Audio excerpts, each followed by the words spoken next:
He arrives the day after tomorrow for a visit which the Prime Minister calls a great honour for our country. Getting towards 500 years since Britain broke free from Rome, it'd be very bad manners to call it anything else, perhaps.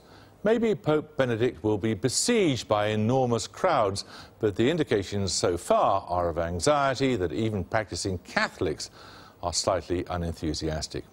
Beyond that is the question not of denomination, but of whether Britain has moved into a secular state of mind.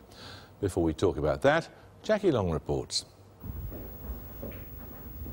Here, at the very least, Pope Benedict may be sure of the warmest of welcomes. This Catholic nursing home in South London will be one of the most intimate of the Pope's visits, in front of a small audience of the elderly and frail. There is quiet joy here, but elsewhere, much talk of apathy and indifference, that the visit is failing to capture the imagination. Today, the leader of the Roman Catholic Church in England and Wales urged everyone to keep faith. The Catholic tradition in this country is one of actually very profound loyalty to the person of the Holy Father. And while many would want to suggest differences of trends of opinion in this way and that, I'm quite sure, and it's my experience in parish after parish, standing at the back of Westminster Cathedral day after day, is that Catholics are looking forward to this visit very much indeed.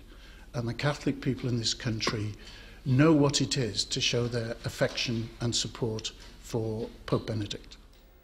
The timing could not be more difficult, coming in the wake of the scandal of abuse by paedophile priests and the unveiling of how the Church covered it up.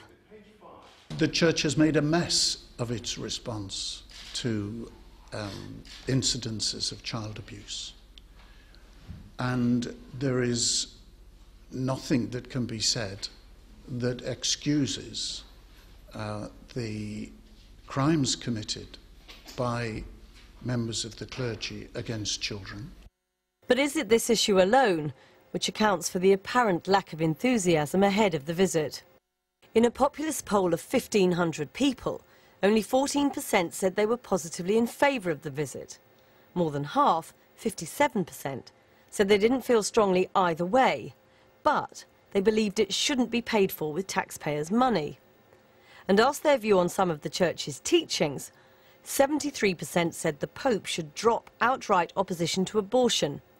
70% disagree with the belief that practising homosexuality is a sin.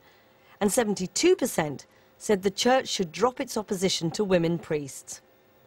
We celebrate today St. Agnelas of Pisa, who lived in the 13th century. But are such views a sign that this is a faith outside of its time, or evidence of a much wider move towards secularism in Britain?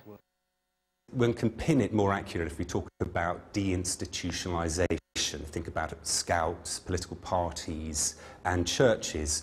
People don't tend to join institutions anymore, and the Church holds up fairly well against a whole range of other institutions, and we see this in people shifting language from talking about I'm spiritual as opposed to being religious, and religious associated with institutional membership. And the Pope in many ways is a figurehead for and embodies a particular form of institutional religion. Let me take out the splinter that is in your... For Catholics celebrating Mass in Cardinal Newman's parish in Littlemore outside Oxford, the Pope's visit is an important part of fighting that opposition to their faith. As a nation, I think we've become very secular. There doesn't seem to be any sort of moral glue holding things together. Everybody does their own thing, and they resent anybody telling them that they shouldn't be doing it. But as far as I'm concerned, I mean, the Church, yes, it's made mistakes. It has for the last 2,000 years made mistakes. So it has to remember that it's 2,000 years old and it's got a lot of experience. If it doesn't give in to modern ideas which have just sprung up, it's because the Church tends to think in centuries rather than next year or the year after. For some, the negative coverage ahead of the visit has been bitterly disappointing. If you consider, for example, if you're inviting someone to your home, what sort of ground do you prepare? Do you bring out all their dirty linen, or do you make things as beautiful as you can, make the garden as lovely as you can to invite them in? And I think that we ought to make a huge effort to make the Pope feel very, very welcome here. But part of the problem currently facing the church is the perceived indifference from within. Thousands of tickets for events have yet to be taken up. Many Catholics blame poor organisation, the cost of transport and increased security. But is it partly that the Catholic faithful itself is changing?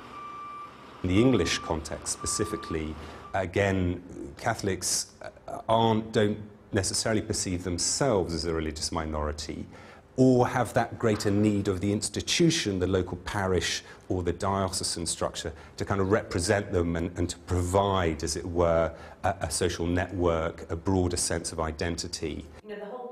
These young people represent a very modern face of the church. They question some of the teachings and on others call for change. But they don't think that makes them any less committed. Modern times now, people like being practical. They like to do things in their own way, and then they don't just listen to what they were taught or told.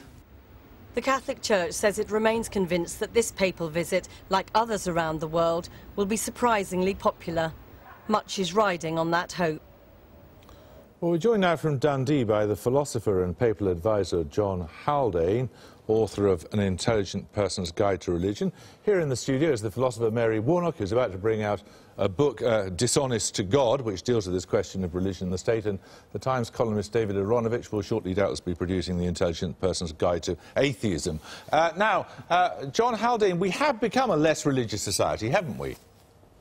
Yes, I think that's probably true. Certainly we've become somewhat distant from the sort of Christian foundation that around which our society was built. So in that respect, I think you could say so. Though, of course, add into that that immigration has brought Islam into our country, which was not hitherto present. Now, the question then arises is what our attitude ought to be towards religious belief, expression of belief, and religious institutions. Now, Mary Warnock, what role do they have in the functions of the state? Well, I think they have very little, and should have very little, role in the function of the state. I think religion is a matter of culture, tradition and history, and one can't understand its role in society in general without awareness of its importance as part of our history. But I think as far as the state goes, the thing, well, I personally most dread is the idea of a theocracy.